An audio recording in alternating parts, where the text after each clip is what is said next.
14 August 2005 అప్పుడు time ఉదయం 9:07 హెలియోస్ flight 522 Japan యొక్క లార్నాకా ఇంటర్నేషనల్ ఎయిర్పోర్ట్ నుంచి గ్రీస్ యొక్క ఆథెన్ ఇంటర్నేషనల్ ఎయిర్పోర్ట్ కి వెళ్ళడానికి బయలుదేరింది. అందులో టోటల్ 115 ప్యాసింజర్స్ ఉన్నారు. ప్లేన్ ఎగిరిన 5 నిమిషాల తర్వాత అంటే 9:12 సడన్ గా ప్లేన్ లో ఉన్న అలారమ్స్ అన్ని మోగడం స్టార్ట్ అయ్యాయి. Even plane condition and weather అంతా బాగానే ఉంది. 10:45 ఆ ప్లేన్ ఎథెన్స్ ఎయిర్పోర్ట్ లోకి ల్యాండ్ అవ్వాలి. కానీ అలా కాలేదు. ఎయిర్ కంట్రోల్ టీమ్ కూడా వాళ్ళని కాంటాక్ట్ చేయలేకపోతున్నారు. అండ్ 12:04 సమయంలో ప్లేన్ క్రాష్ అయింది. అండ్ ప్లేన్ లో ఉన్న వాళ్ళందరూ కాలిపోయారు. కానీ తరువాత తెలిసిన విషయం ఏంటంటే ప్లేన్ లో ఉన్న వాళ్ళందరూ ప్లేన్ టేక్ ఆఫ్ అయిన కొద్ది నిమిషాలకి అంటే ప్లేన్ గాల్లో ఉన్నప్పుడే చనిపోయారని. ఫ్రెండ్స్, నేను మీకు ఈ వీడియోలో ఈ ప్లేన్ లో ఏం జరిగింది, అసలు ఆ passengers plane condition and weather బాగున్నప్పటికీ ఎందుకు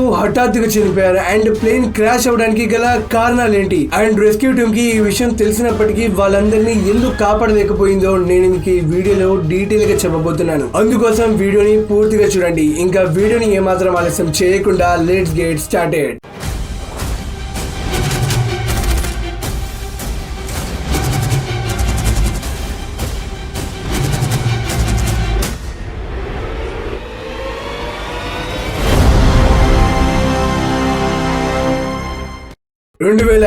August 14 time 9:07 Helios flight 522 Larnaca airport నుంచి అథెన్ ఎయిర్పోర్ట్ కి వెళ్ళాలి. Total journey time 1:45. సో ఆ రోజు ఫ్లైట్ రైట్ టైం కి టేక్ ఆఫ్ అయింది. అండ్ అందులో 115 ప్యాసింజర్స్ 6 క్రూ మెంబర్స్ ఉన్నారు. అండ్ దాన్ని పైలట్ హ్యాన్స్ జర్గన్ మార్టిన్ నడుపుతున్నారు. ఎవరికైతే 16,900 గంటలు ప్లేన్ నడిపిన ఎక్స్పీరియన్స్ ఉంది. అండ్ కో పైలట్ ప్యాంపోస్ చరా లాంబోస్ కి 7,549 గంటల ప్లేన్ నడిపిన ఎక్స్పీరియన్స్ ఉంది. సో ప్లేన్ ఎగిరిన కొద్దిసేపు తర్వాత అంటే 9:12 ప్లేన్ 12,040 ఫీట్ల ఎత్తుకు చేరుకుంది. అండ్ ఈ హైట్ వెళ్ళిన వెంటనే ప్లేన్ లో ఒక అలారం మోగడం స్టార్ట్ అయ్యింది. అది take off configuration warning alarm. దాన్ని చూసిన తర్వాత ఇద్దరు పైలట్స్ ఆశ్చర్యపోయారు. ఎందుకంటే ఆ అలారం అప్పుడే మోగుతుంది ఎప్పుడైతే ప్లేన్ అనేది గ్రౌండ్ పైన ఉంటుందో అండ్ అది టేక్ ఆఫ్ అవ్వడానికి రెడీగా ఉండదు. సో ఆ సిచ్యువేషన్ గురించి పైలట్స్ ఏటీసీ తో అంటే ఎయిర్ ట్రాఫిక్ కంట్రోలర్ తో చెప్పారు. ఏటీసీ మాట్లాడుతుండగానే కాక్పిట్ లోని కంట్రోల్ ప్యానెల్ పైన ఉన్న అన్ని అలారమ్స్ ఒక్కసారిగా సౌండ్ చేయడం మొదలయ్యాయి. అండ్ ఈ అలారమ్స్ కారణంగా పైలట్స్ వాయిస్ అనేది ఏటీసీ దాకా వెళ్ళలేకపోయింది. అండ్ ఆల్సో ప్లేన్ యొక్క మాస్టర్ కాషన్ అలారం కూడా మోగడం స్టార్ట్ అయ్యింది. దాని అర్థం ప్లేన్ లో ఉన్న అన్ని సిస్టమ్స్ ఓవర్ హీట్ అయ్యాయని. ఇంకా పైలట్స్ గుండెల్లో టెన్షన్ మొదలైంది. అండ్ వాళ్ళకి అసలు ఏం అర్థం కావట్లేదు వాళ్ళతో ఏం జరుగుతుందో అని. ఈ విషయం ఇలా ఉంటే ప్యాసింజర్స్ కి శ్వాస తీసుకోవడంలో ఇబ్బంది అవుతుంది. అందుకనే ప్లేన్ లో ఉన్న వాళ్ళ ఆక్సిజన్ మాస్క్ వాటంతటా అవే కిందకు పడ్డాయి. ఫ్రెండ్స్, నేను మీకు ఇది చెప్పాలనుకుంటున్నాను. ప్లేన్ లో ఎప్పుడైతే ఆక్సిజన్ లెవెల్ అనేది తగ్గుతుందో అప్పుడే ఈ ఆక్సిజన్ మాస్క్ అనేది ఆటోమేటిక్ గా కిందకు పడుతుంది. ఆ టైంలో ప్లేన్ 18,000 ఫీట్ల పైన ఉంది. పైలట్స్ పద్దాక ఏటీసీతో తమ పరిస్థితిని చెప్పడానికి ట్రై చేస్తున్నారు. కానీ ఏటీసీ దాకా వాళ్ళ మాట అనేది వెళ్ళలేకపోతుంది. అండ్ కొద్దిసేపట్లోనే ఆ పైలట్స్ కి మరియు ఏటీసీకి మధ్య కనెక్షన్ కట్ అయిపోయింది. 9:23 ప్లేన్ 34,000 ఫీట్ల ఎత్తులో ఉంది. అండ్ దాని తర్వాత 9:37 ఈ ఫ్లైట్ ఎథెన్ యొక్క ఫ్లైట్ ఇన్ఫర్మేషన్ రీజన్ లోకి వచ్చింది. అంటే ఎథెన్ యొక్క ఫ్లైట్ రేడార్ లో ఈ ప్లేన్ అనేది ఎంటర్ అయిందని వాళ్ళకు తెలిసింది. And time 10:45 AM. ఆ టైం కి ప్లేన్ అనేది ఎథెన్ ఎయిర్పోర్ట్ లోకి ల్యాండ్ అయిపోవాలి. కానీ ప్లేన్ అనేది ల్యాండ్ అవ్వలేదు. సో ఆ ప్లేన్ లో ఏదో ప్రాబ్లం అవుతుందని గమనించి గ్రీస్ ఎయిర్ కంట్రోల్ అధికారులు తమ 2 super fast F-16 fighter jets ని చూసి రమ్మని పంపించారు. కొంతసేపట్లోనే వాళ్ళకి ఈ హీలియోస్ ఫ్లైట్ 522 కనబడింది. అందులో ఒక ఫైటర్ జెట్ పైలట్ విమానం దగ్గరకు వచ్చి చూశాడు అసలు లోపల ఏం జరుగుతుందని. సో అతను చూశాడు కాక్పిట్ లో ఉన్న పైలట్స్ స్పృహ కోల్పోయి పడిపోయారు. మరియు ఫ్లైట్ లో ఉన్న ప్యాసింజర్స్ అందరూ కూడా స్పృహ కోల్పోయినట్టు కనపడ్డారు. ఎవ్వరూ కదలట్లేదు. ఇంతలో వాళ్ళు గమనించారు ఎవరో వ్యక్తి కాక్పిట్ లోకి ఎంటర్ అవ్వడాన్ని. అండ్ తను పైలట్ సీట్ లో కూర్చొని ప్లేన్ నడుపుతున్నట్టుగా కనపడ్డాడు. సో దీన్ని చూసిన ఫైటర్ జెట్ పైలట్స్ అనే వాళ్ళు తనతో కాంటాక్ట్ అవుదామని ట్రై చేశారు. అసలు లోపల ఏం జరుగుతుంది బాబు అని అడగడానికి ట్రై చేశారు. కానీ అతను ఏం చెప్పలేకపోతున్నాడు. అప్పుడే 1 నిమిషం తర్వాత 11:45 ప్లేన్ లెఫ్ట్ ఇంజిన్ పనిచేయడం ఆగిపోయింది. అండ్ ప్లేన్ లెఫ్ట్ సైడ్ వంగి వేగంగా కింద పడడం మొదలైంది. ప్లేన్ సీట్ లో కూర్చున్న అతను దాన్ని కంట్రోల్ చేయడానికి చాలా కష్టపడ్డాడు. బట్ అతని వల్ల అయితే కావట్లేదు. సో సో సరిగ్గా 12 PM కి రైట్ ఇంజన్ కూడా పనిచేయడం ఆగిపోయింది. సో అప్పుడు ప్లేన్ ని కంట్రోల్ చేయడం టోటల్ గా ఇంపాసిబుల్. అంటే ఆ ప్లేన్ కంట్రోల్ అనేది పోయింది. ఇంకా ఆ ప్లేన్ అనేది చాలా స్పీడ్ గా కింద పడడం మొదలైంది. అండ్ ఫైనల్ గా ఆ ప్లేన్ ఎథెన్స్ నుంచి 40 కిలోమీటర్ల దూరంలో మౌంటైన్ రీజన్ లో క్రాష్ అయింది. అండ్ దానితో అందులో ఉన్న అందరు మనుషులు చనిపోయారు. నిజంగా ఇది చాలా బాధాకరమైన విషయం. ఆ rescue team fighter jets pilots ముందే వాళ్ళ ప్రాణాలు అనేవి పోయాయి.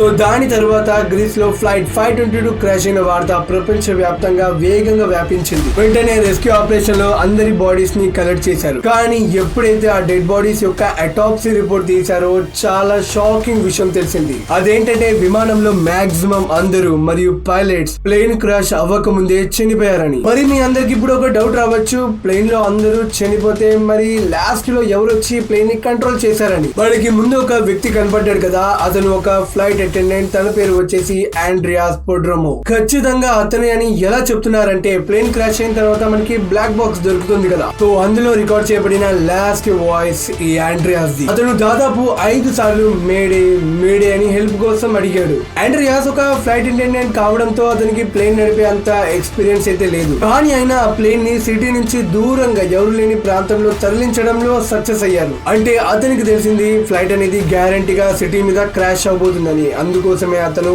డైరెక్షన్ ని మార్చాడు. ఇప్పుడైతే ఎక్స్పర్ట్స్ ఈ సిచ్యువేషన్ వెనకాల ఉన్న రీజన్ తెలుసుకోవడానికి ఇన్వెస్టిగేట్ చేస్తూ ఉంటే వాళ్ళకి ముందు తెలిసింది ఎప్పుడైతే ప్లేన్ లెఫ్ట్ సైడ్ బెండ్ అయ్యిందో అప్పుడు ప్లేన్ లెఫ్ట్ ఇంజన్ లో ఫ్యూయల్ అయిపోయిందని. కానీ ఇన్వెస్టిగేషన్ లో ఇంకా చాలా విషయాలు తెలియాల్సి ఉన్నాయి. అప్పుడే ఒక ఇన్వెస్టిగేటర్ ఆఫీసర్ కన్ను కంట్రోల్ ప్యానెల్ పైన ఉండే ఒక బటన్ మీద పడింది. అండ్ ఆ బటన్ వచ్చేసి ప్లేన్ ప్రెషర్ ని సెట్ చేస్తుంది. మీ అందరికి ఇది బాగా తెలుసు, మన భూమి మీద ఆక్సిజన్ లెవెల్ అనేది పైకి వెళ్తున్న కొద్ది క్రమంగా తగ్గిపోతూ ఉంటుంది. సో ఇప్పుడు ప్లేన్స్ అనేవి చాలా పైకి వెళ్తాయి కాబట్టి వాటిలో కూడా ఆక్సిజన్ లెవెల్ అనేది బ్యాలెన్స్ అవడానికి ఈ బటన్ యూజ్ అవుతుంది. అంటే ఈ బటన్ తో మనం ఏ లోపల ఉన్న ప్రెషర్ ని కంట్రోల్ చేయవచ్చు. సో ఆ ఇన్వెస్టిగేటివ్ ఆఫీసర్ ఎప్పుడైతే ఈ బటన్ చూసాడో అతనికి మొత్తం అర్థమైపోయింది. జనరల్ గా విమానం బయట ఉన్న ఇంజన్ బయట గాలిని కొద్దిగా లోపలికి పంపుతూ ఉంటుంది. దానితో ప్యాసింజర్స్ కి హై ఆల్టిట్యూడ్ లోకి వెళ్ళినప్పుడు కూడా ఆక్సిజన్ అందగలదు. నార్మల్ గా ఈ ప్రెషరైజ్ బటన్స్ అనేవి ఆటోమేటిక్ మోడ్ లో సెట్ చేసి ఉంటాయి. ఒకవేళ దీన్ని మాన్యువల్ మోడ్ లో సెట్ చేసినా అది పైలట్ కి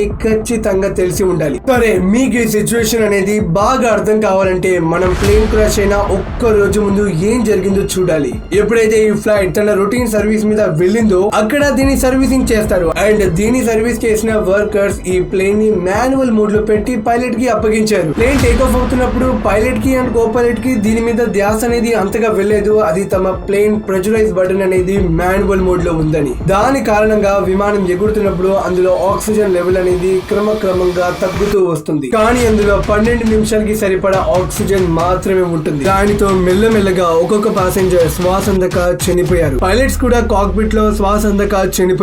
ఒక సమయం ఇలా వచ్చింది, అప్పుడు ప్లేన్ లో ఎవ్వరు బ్రతికిలేరు. అంతా నిశ్శబ్దంగా ఉంది. కానీ ఒక వ్యక్తి మాత్రం బ్రతికే ఉన్నాడు. అతని ఫ్లైట్ అటెండెంట్ ఆండ్రియాస్ పొడ్రోమో. ఇప్పుడు మీరు ఇది ఆలోచిస్తూ ఉండవచ్చు, ప్లేన్ లో అందరూ చనిపోయినా ఇతను ఇంతసేపు ఎలా బ్రతికి ఉన్నాడని. ఫ్రెండ్స్, అసలు అతను ఒక స్కూబా డైవర్. స్కూబా డైవర్స్ తమ బ్రీత్ ని ఎక్కువ సేపు వరకు హోల్డ్ చేయగలరు. అందుకనే ఆయన మిగిలిన వాళ్ళ కంటే కొద్దిసేపు ఎక్కువగా బ్రతికారు. ఆ కొద్దిసేపు కూడా ప్లేన్ ని కంట్రోల్ చేయడానికి ట్రై చేశారు. బట్ అప్పటికే ప్లేన్ లో ఉన్న అందరూ చనిపోయారు. ఫైనల్ గా ప్లేన్ కొండల ప్రాంతంలో ఢీకొని అందరూ కాలిపోయారు.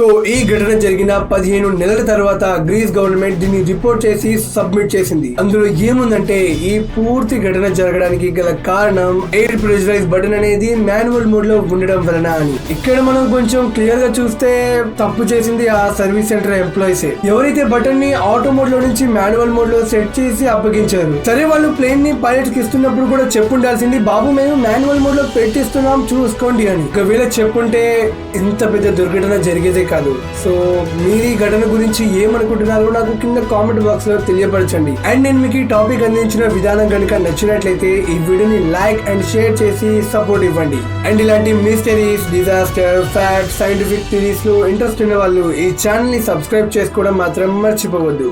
Thanks for watching.